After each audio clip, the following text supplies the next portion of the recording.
Road ಸೈಡಲ್ಲಿ ಸಿಗೋ ಥರ ಸ್ವೀಟ್ ಕಾರ್ನ್ ಹೇಗೆ ಮಾಡೋದು ಅಂತ ನಾನು ಈ ವಿಡಿಯೋದಲ್ಲಿ ತೋರಿಸ್ತೀನಿ. ಮೊದಲು ಒಂದು ಪಾತ್ರೆಗೆ ಬೇಯಿಸಿದ ಸ್ವೀಟ್ ಕಾರ್ನ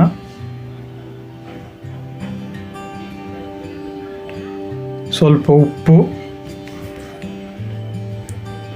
ಸ್ವಲ್ಪ ಖಾರದ ಪುಡಿ, ಖಾರಕ್ಕೆ ಎಷ್ಟು ಬೇಕು ಅಷ್ಟು ಹಾಕ್ಕೊಳ್ಳಿ, ಸ್ವಲ್ಪ ಜೀರೆ ಪುಡಿ,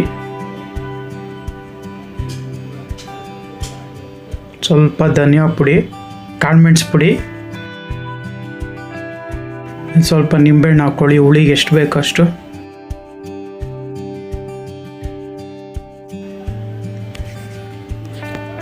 ಈಗ ಚೆನ್ನಾಗಿ ಕಲಿಸ್ಕೊಳ್ಳಿ.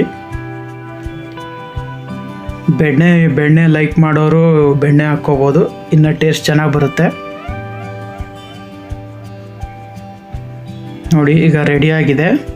ಈಗ ಕಪ್ಪಿಗೆ ಹಾಕ್ಕೊಳ್ಳೋಣ.